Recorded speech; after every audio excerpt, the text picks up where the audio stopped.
students, this is Radhika Gaur with the session number 6 of your chapter Atoms and Molecules. And in this session we are going to discuss about molecules. Obviously जो atoms हैं उनके बारे में हम session number 5 में discuss कर चुके हैं.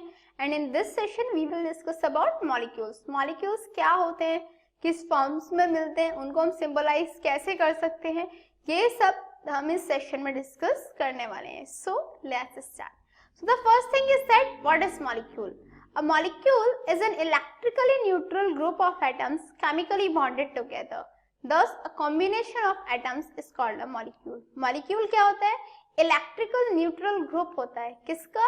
जब जो atoms हैं वो chemically bond होते हैं एक दूसरे के साथ, तो क्या होता है? Electrically neutral group का formation होता है और उसी को हम क्या बोलते हैं? Molecule बोलते हैं. Clear हुआ? That a molecule is an electrically neutral group of atoms chemically bonded together. Therefore, a combination of atoms is called a molecule. इसीलिए जो atoms हैं उनका जो combination है उसी को हम क्या बोल सकते हैं? Molecules बोल सकते हैं. तो clear हो गया? क्या हो गया? जो combination है atoms का उन्हीं को हम molecule बोल सकते हैं. So the thing is, the force which holds the atom together in a molecule are called covalent bond.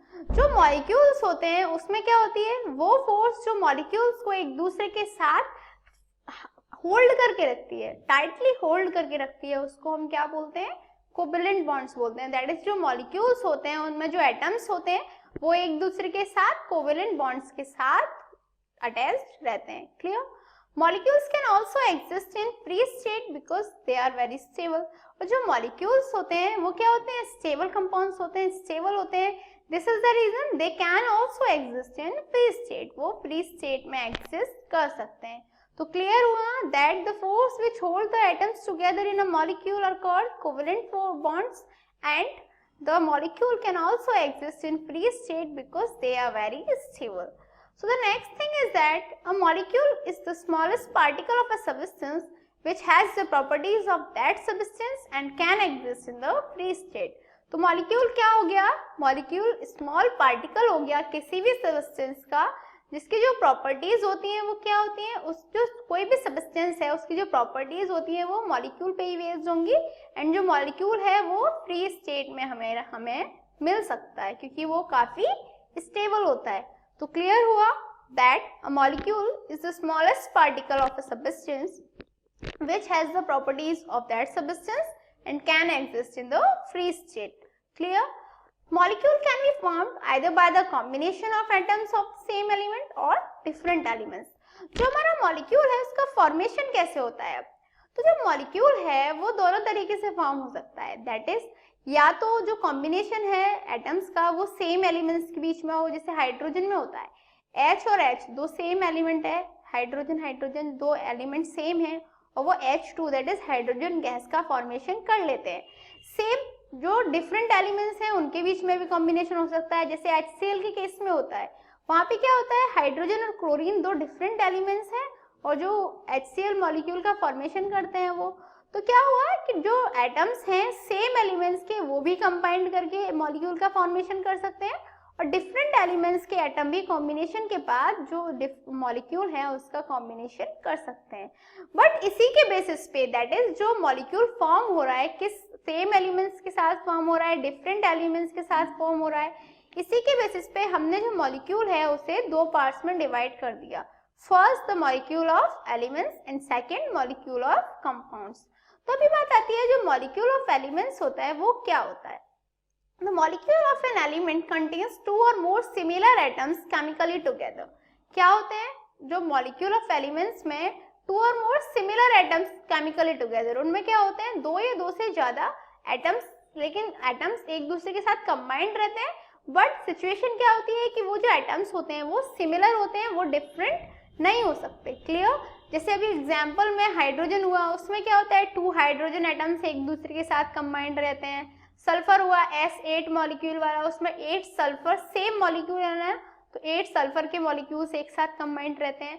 ये सब हो गए मॉलिक्यूल ऑफ एलिमेंट्स. क्यों? क्योंकि इनमें जो मॉलिक्यूल्स हैं वो उनके जो एटम्स हैं उनमें जो एलिमेंट्स हैं वो सेम होंगे और उनके जो एटम्स हैं वो एक दूसरे के साथ केमिकली कंबाइंड होंगे. बट तभी जब एलिमेंट्स दोनों सेम होंगे या दो से ज्यादा जितने भी एलिमेंट्स प्रेजेंट है बस सिचुएशन ये है कि सेम होने चाहिए।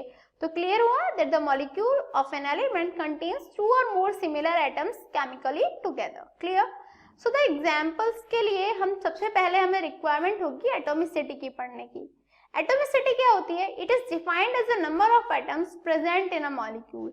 किसी भी मॉलिक्यूल में कितने नंबर ऑफ एटम्स प्रेजेंट हैं उसके बेसिस पे हम उसकी एटॉमिसिटी को डिफाइन करते हैं। क्लियर। कोई भी मॉलिक्यूल है उसमें जितने नंबर ऑफ एटम्स प्रेजेंट होंगे उसी के बेसिस पे हम बताएंगे उसकी एटॉमिसिटी कितनी है। On the basis of atomicity molecules can be classified as. Atomicity के बेसिस पे ही जो मॉलिक्यूल हैं उन्हें हमने ये जो फॉलोइंग टाइप्स हैं उनमें क्लासिफाई किया। First monoatomic.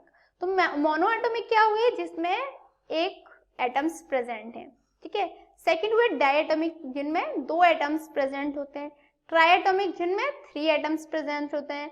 टेट्राएटॉमिक, जिसमें 4 एटम्स प्रेजेंट होते हैं। और पॉलीएटॉमिक, जिनमें जो एटम्स हैं वो 4 से ज्यादा होते हैं, दैट इज 5, 6, 7, 8 कितने भी हो, बट द थिंग इज 4 से ज्यादा होंगे। तो क्लियर हुआ मोनोएटॉमिक, डायएटॉमिक, ट्राइएटॉमिक, टेट्राएटॉमिक एंड पॉलीएटॉमिक। ये हमने डिफरेंशिएशन कर लिया, क्लासिफिकेशन कर लिया मॉलिक्यूल्स का on the basis of atomicity. Clear. So the first thing is that अब ये बात आ गई कि जो हमने मॉलिक्यूल्स ऑफ एलिमेंट थे वो तो डिस्कस कर लिए। अब मॉलिक्यूल्स ऑफ कंपाउंड क्या होंगे? The molecule of a compound contains 2 और more different type of atoms chemically combined together. Molecules of compound में क्या होता है? जो मॉलिक्यूल ऑफ कंपाउंड्स है वहां पे केस होगा, क्या केस रहेगा वो, कि वहां पे 2 और more different type of atoms chemically combined together. उसमें क्या होता है कि 2 या 2 से ज्यादा टाइप के एटम्स होते हैं जो एक दूसरे के साथ कंबाइंड होते हैं। दैट इज सेम एटम्स होने की रिक्वायरमेंट नहीं होती।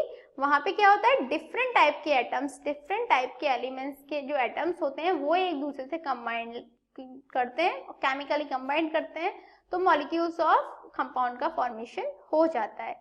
एग्जाम्पल के लिए a molecule of hydrogen chloride contains 2 type of atoms, that is hydrogen and chlorine. As I told you कि HCl में क्या होता है? हाइड्रोजन और क्लोरीन 2 डिफरेंट टाइप के एटम्स प्रेजेंट हैं, वो दोनों कंबाइंड करके किसका फॉर्मेशन कर रहे हैं? मॉलिक्यूल ऑफ कंपाउंड का। तो क्लियर हुआ क्या होता है molecules of compound? The molecules of compound contains 2 or more different types of atoms chemically combined together. So the thing is जो chemical formulae होते हैं वो क्या होते हैं? Chemical formulae represent the composition of a molecule of the substance in terms of the symbols of the elements present in the molecule. Chemical formulae क्या करते हैं? जो composition होता है molecules का, that is जो मॉलिक्यूल है उसमें कितने एलिमेंट्स प्रेजेंट हैं, कौन कौन से एलिमेंट्स प्रेजेंट है, जो एलिमेंट्स है उनका रेशियो किस में प्रेजेंट है, ये सारे जो कंपोजिशन होते हैं मॉलिक्यूल्स के, किसी भी सब्सटेंस के मॉलिक्यूल के जो कंपोजिशन होता है उसी को हम एलिमेंट्स के सिंबल्स के बेसिस में जब रिप्रेजेंट करते हैं तो उसी को हम क्या बोलते हैं? केमिकल फॉर्मूला बोलते हैं। तो क्लियर हुआ क्या होता है chemical formula? A chemical formula represents the composition of a molecule of the substance in terms of the symbols of the elements present in the molecule. अब आता है जो formula of elements and compound, जो elements हैं, compounds हैं, उनके formula क्या होंगे? The chemical formula of an element or compound is a statement of the composition of its molecule in which symbol tells us the element and the subscript tells us how many atoms are present in one molecule. कोई भी element है या कोई भी compound है, clear, उसके chemical फॉर्मूले के थ्रू हमें ये पता चलता है कि जो कंपोजिशन है मॉलिक्यूल का उसमें क्या प्रेजेंट है, कैसे कैसे प्रेजेंट है। लाइक दैट यदि आपको हमने एक फॉर्मूला दे दिया H2 तो उसमें आप सिंबलाइज कर सकते हो कि हाइड्रोजन एलिमेंट प्रेजेंट है और H2 दैट इज जो उसका सब्सक्रिप्ट है 2 उसका हम लोअर फिगर बोलते हैं, उसे सब्सक्रिप्ट बोलते हैं। वो हमें क्या सिग्निफाई किया करेगा कि 2 हमारे हाइड्रोजन के एटम्स प्रेजेंट हैं। सेम यदि हमने एग्जांपल लिया H2O, वहां पे क्या सिंबलाइज करेगा केमिकल फॉर्मूला H2O कि यहाँ पे हाइड्रोजन और ऑक्सीजन 2 एलिमेंट प्रेजेंट हैं, जहाँ पे H2 that is lower figure subscript यहाँ पे हमारा हाइड्रोजन का 2 है तो हाइड्रोजन 2 प्रेजेंट है और ऑक्सीजन का सब्सक्रिप्ट हमारा 1 है, जिसका इसका मतलब हो गया कि ऑक्सीजन 1 प्रेजेंट है। तो इससे हम फाइंड आउट कर सकते हैं कि जो वाटर मॉलिक्यूल होता है उसमें 2 तो हमारे हाइड्रोजन के एटम्स प्रेजेंट होते हैं, 1 हमारा ऑक्सीजन का एटम प्रेजेंट होता है। तो क्लियर हुआ क्या हुए फॉर्मूले of elements in compounds? The chemical formula of an element और compound is a statement of composition of its molecule in which symbol tell us the element, जो सिंबल्स हैं वो हमें एलिमेंट्स के बारे में बताते हैं, and the subscript that is जो लोअर फिगर्स होते हैं tells us how many atoms are present in one molecule, वो हमें बताते हैं कि कितने हमारे एटम्स हैं जो एक मॉलिक्यूल में प्रेजेंट हैं। Clear? So the thing is molecular formula of some common elements, जो कुछ कॉमन एलिमेंट्स हैं उनके मॉलिक्यूलर फार्मूला। अभी यहाँ पे देख सकते हो आप हाइड्रोजन H2 क्या है, ये डायटोमिक गैस है। क्लियर? नाइट्रोजन N2 हो गया, oxygen O2, chlorine Cl2, bromine Br2, sulphur acid, ऐसे फास्फोरस का P4 बनता है। तो ये क्या है, मॉलिक्यूलर फार्मूले, एलिमेंट्स के मॉलिक्यूलर फार्मूले हैं। क्लियर? क्यों? क्योंकि यहाँ पे सेम टाइप के एटम्स हैं जो कंबाइन करके हमारे मॉलिक्यूल्स का फॉर्मेशन कर रहे हैं। हाइड्रोजन हाइड्रोजन कर रहा है यहाँ पे, नाइट्रोजन नाइट्रोजन कर रहा है यहाँ पे, ऑक्सीजन ऑक्सीजन, सेम यहाँ पे chlorine chlorine, bromine bromine and sulphur sulphur मिलके हमारे मॉलिक्यूल्स का फॉर्मेशन कर रहे हैं। तो ये क्या हो गया, molecular formulae of some common elements, ये एलिमेंट्स के मॉलिक्यूलर फार्मूले आ गए। But the thing is what are the formulae of some molecular compounds, जो मॉलिक्यूलर कंपाउंड्स हैं उनके फार्मूले क्या हो गए। अभी आप यहाँ देख सकते हो वाटर है, वाटर के केस में क्या है H2O, दैट इज एलिमेंट्स क्या क्या प्रेजेंट है हमारे यहाँ पे, हाइड्रोजन एंड ऑक्सीजन, दो डिफरेंट एलिमेंट्स हो गए, दो डिफरेंट टाइप के एटम्स हो गए, उनका फॉर्मेशन होके हो रहा है, तो ये कंपाउंड्स का होगा मॉलिक्यूलर फॉर्मूला। क्लियर? यहाँ पे मॉलिक्यूलर कंपाउंड CO2, क्योंकि यहाँ पे कार्बन और ऑक्सीजन दोनों डिफरेंट डिफरेंट एटम्स हैं। यहाँ पे sulphur and oxygen, sulphur dioxide के केस में ये भी डिफरेंट डिफरेंट है। Ammonia NH3, methane CH4, ethanol C2H5OH, यहाँ पे भी कितने टाइप के एलिमेंट्स प्रेजेंट हैं, कार्बन प्रेजेंट है, हाइड्रोजन प्रेजेंट है एंड ऑक्सीजन प्रेजेंट है, दैट इज डिफरेंट टाइप के यहाँ पे एलिमेंट्स, डिफरेंट टाइप के एटम्स प्रेजेंट हैं। सेम यहाँ पे hydrogen chlorine chloride that is HCl के केस में भी हाइड्रोजन अलग टाइप का एलिमेंट है, क्लोरीन अलग टाइप का एटम है, दैट इज दो अलग अलग टाइप के एटम्स प्रेजेंट हैं। तो क्लियर हुआ, जब दो अलग अलग या दो से ज्यादा अलग टाइप के एलिमेंट्स प्रेजेंट हैं तो वो मॉलिक्यूलर कंपाउंड्स होंगे, और जहाँ पे सेम टाइम के हैं तो वहाँ पे मॉलिक्यूलर एलिमेंट्स होंगे। क्लियर? तो मॉलिक्यूलर मास क्या होता है, the molecular mass of a substance is the relative mass of its molecule as compared with the mass of a carbon 12 atom taken as 12 unit.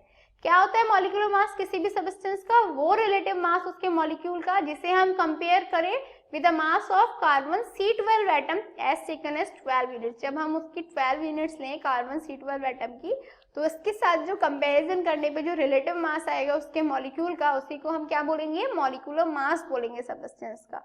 Also the molecular mass is equal to the sum of the atomic masses of all the atoms present in one molecule of the substance. Molecular mass क्या होता है, जितने भी atomic masses present हैं, जितने भी atoms present हैं, सबके एटॉमिक मास को प्लस कर लो, दैट इज कोई भी सबस्टेंस है उसके मॉलिक्यूल में जितने भी एटम्स प्रेजेंट हैं सबके एटॉमिक मासेस का सम कर लिया जाए तो हमें मॉलिक्यूलर मास मिल जाएगा। क्या होता है molecular mass, it is equal to the sum of atomic masses of all the atoms present in one molecule of the substance. Calculation के यहाँ पे देख सकते हो आप, यहाँ पे वाटर मॉलिक्यूल है H2O, number of hydrogen atom कितने हैं इसमें, 2 हैं, ऑक्सीजन एटम 1 है, तो मास ऑफ H2O हो जाएगा mass of 2 hydrogen atoms plus oxygen atom. तो 2 हाइड्रोजन एटम्स का मास हो जाएगा 2 into 1, क्योंकि हाइड्रोजन का एटॉमिक मास होता है 1, ऑक्सीजन का एटॉमिक मास होता है 16, तो ये हो जाएगा 2 + 16 इज इक्वल टू 18 यूनिट्स। तो जो हमारा वाटर है उसका मास कितना आ जाएगा, 18 units.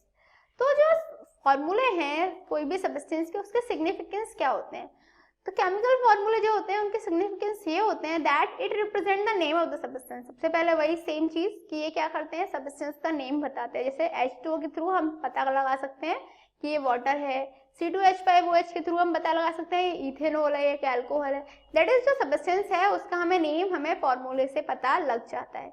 Also it represent one molecule of the substance, ये क्या करते हैं, किसी भी सबस्टेंस के एक मॉलिक्यूल को भी रिप्रेजेंट करते हैं। Also it gives the name of all the elements present in the molecule. जैसे अभी हमारे इथेनॉल का केस है, वहाँ पे फॉर्मूला होता है C2H5OH, तो उसके फॉर्मूले को देख के हम बता सकते हैं कि जो इथेनॉल है उसमें carbon, hydrogen and oxygen present होते हैं। तो ये भी कैसे पता लगाया हमने, फॉर्मूले से। Also it gives the number of atoms of each element present in one molecule, that is एक मॉलिक्यूल में कितने नंबर ऑफ एलिमेंट प्रेजेंट हैं ये भी हम फॉर्मूले को देख के बता सकते हैं। जैसे कि हाइड्रोजन के केस में बता सकते हैं हम कि 2 हाइड्रोजन मॉलिक्यूल प्रेजेंट, 2 हाइड्रोजन के एटम्स प्रेजेंट हैं। सेम इथेनॉल के केस में बता सकते हैं हम C2H5OH जिसका फॉर्मूला होता है, तो कार्बन 2 प्रेजेंट है, हाइड्रोजन 6 प्रेजेंट है और ऑक्सीजन 1 प्रेजेंट है। सेम हम फॉर्मूले को देख के ये सारी चीजों को सिग्निफाई कर सकते हैं। So it's a time for challenging question mark. Calculate the molecular mass of sulphuric acid H2SO4, उसका मॉलिक्यूलर मास क्या होगा? In your time's start now. 1 2 3 4 5 times up. Have you answered this in your mind? Let's check out. Actually hydrogen sulphuric acid का formula होता है H2SO4, that is उसमें 2 hydrogen atom present है, एक sulphur और साथ में 4 ऑक्सीजन एटम प्रेजेंट है। हाइड्रोजन का मास होता है 1, तो 2 into 1 हाइड्रोजन का मास हो गया। सल्फर का मास होता है 32, वहीं पे जो हमारा ऑक्सीजन है उसका मास होता है 16, तो ये हो जाएगा 2 into 1 plus 32 plus 4 into 16। 2 into 1 हो गया 2 plus 32 plus 4 into 64 क्या हो गया 60। 4 into 16 is equals to 64। जब भी हम इनको सम करेंगे 2 plus 32 plus 64, it will give us 98 units। That is जो हमारा H2SO4 है उसका कितना मास हो जाएगा 98 units. Clear? So what did we learn today? हमने आज मॉलिक्यूल्स के बारे में पढ़ा, जो मॉलिक्यूल्स एलिमेंट्स के मॉलिक्यूल्स होते हैं, मॉलिक्यूलर कंपाउंड्स होते हैं, उनके बारे में स्टडी किया, एटॉमिसिटी के बारे में डिस्कस किया, ऑल्सो हमने केमिकल फॉर्मूलेस के बारे में डिस्कस किया, और जो मॉलिक्यूलर मास है सब्सटेंस का वो उसको सॉल्व आउट करना भी हमने आज यहाँ पे लर्न किया। In next sessions we are gonna discuss about more about this chapter. Till then good luck.